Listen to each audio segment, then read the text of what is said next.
اسلام کے اندر جس کو امامت کا منصب ملے، لوگوں کی امامت کروائے، تو اس کی بھی کچھ ذمہ داریاں بیان کی اللہ رسول نے کہ وہ جب لوگوں کو امامت کرائے، نماز پڑھائے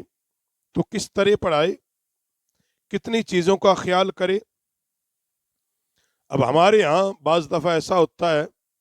کہ بہت لمبی قرات کی جاتی ہے اور بہت جگہ بہت مختصر کی جاتی ہے، تو اس کے بارے میں اسلام کا کیا حکم ہے؟ اور لوگ پھر اپنے اپنے مزاج کے مسئلے بھی بیان کر دیتے ہیں، مگر حدیث رسول بخاری شریف میں 703 نمبر حدیث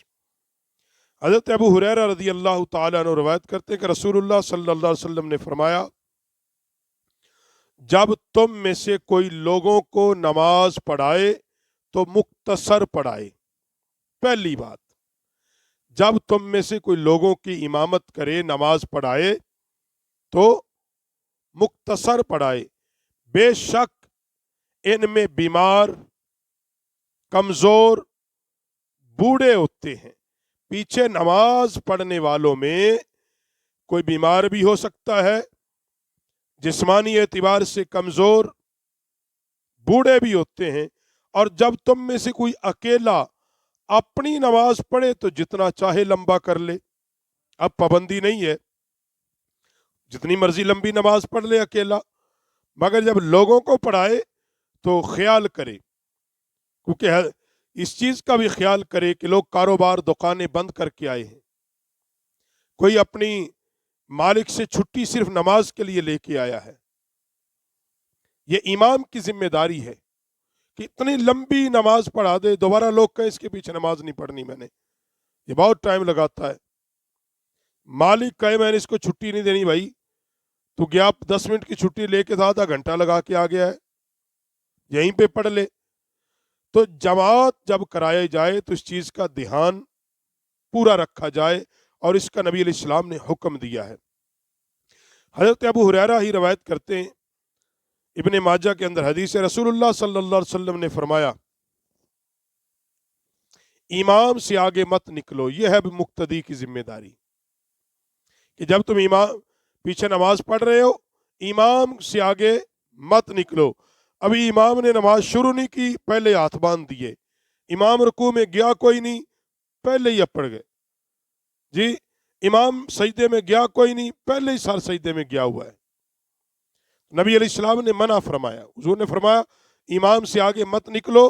جب وہ تکبیر کہے تو تم بھی تکبیر کہو،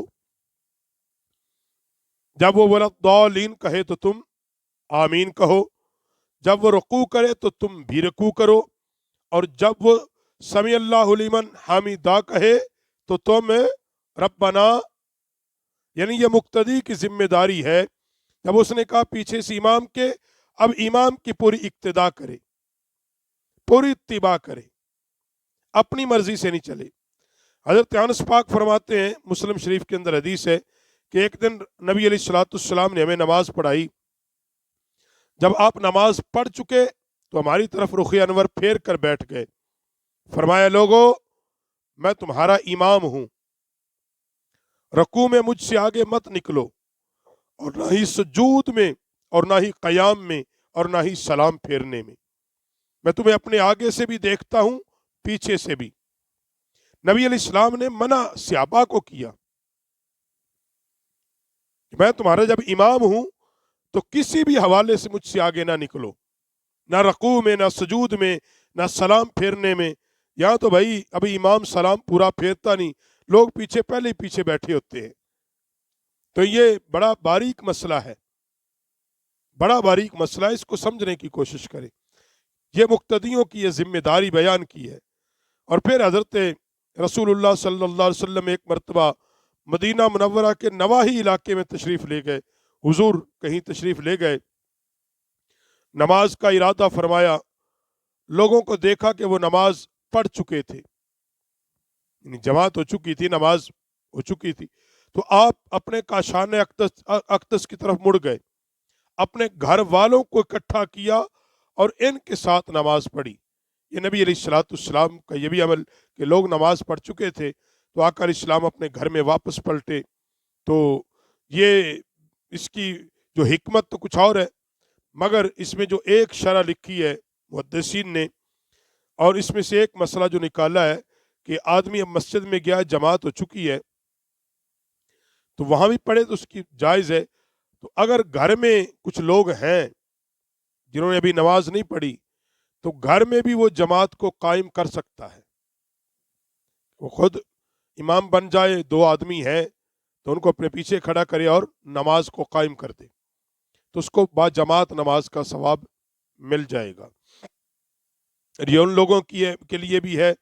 کہ جو جماعت سے رہ جائیں، اب گھر میں 3 4 5 افراد ہیں تو وہ وہاں جماعت کا اہتمام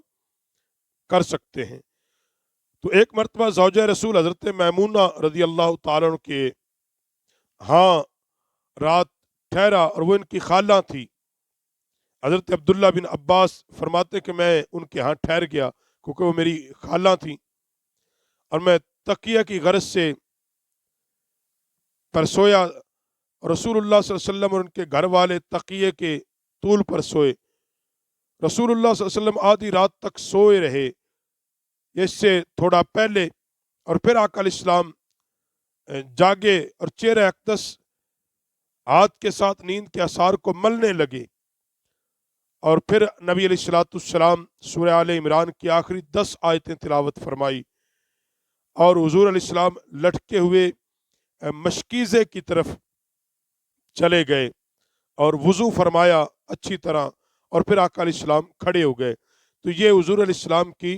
نماز تہجد کا ذکر کیا جا رہا ہے، کیونکہ آقا کریم صلی اللہ علیہ وسلم کا مبارک طریقہ تھا، آقا علیہ السلام عشاء کی نماز پڑھنے کے بعد کچھ دیر آرام کرتے، پھر آقا علیہ السلام بیدار ہوتے، اور پھر آقا علیہ السلام وطر اور نماز تہجد ادا کرتے، اور پھر سرکار لیٹ جاتے، اور پھر سرکار اٹھتے اور فجر کی نماز کے لیے، یعنی آذان ہوتی اور پھر سرکار سنتیں ادا کرتے، اور پھر آقا کریم صلی اللہ علیہ وسلم نماز کے لیے جب صبح فجر کی نماز کے لیے نکلتے مسجد نبوی شریف میں، اور لوگوں کو فجر کی نماز پڑھاتے۔ یہ نبی علیہ السلام کا طریقہ ہے۔ اب 3 4 باتیں کہ یہ ہیں کہ ہر بندہ ایک دوسرے پر ذمہ داریاں نہ ڈالے، کچھ ذمہ داریاں امام کی ہیں اور کچھ ذمہ داریاں مقتدیوں کی ہیں۔ امام کی ذمہ داری کہ جب وہ نماز پڑھائے مختصر پڑھائے، دھیان کرے کہ میرے پیچھے بوڑھے ہیں، بزرگ ہیں، ضعیف ہیں، اکیلا پڑھے لمبی پڑھ لے، اور مقتدیوں کو بھی چاہیے کہ وہ اب سارے ہی بوجھ امام پہ نہ ڈال دیں، کچھ اپنے ذمے بھی رکھ لیں، کچھ اپنے ذمے بھی رکھ لیں۔ اللہ رب العالمین ہمیں ان کو سمجھنے کی توفیق بخشے۔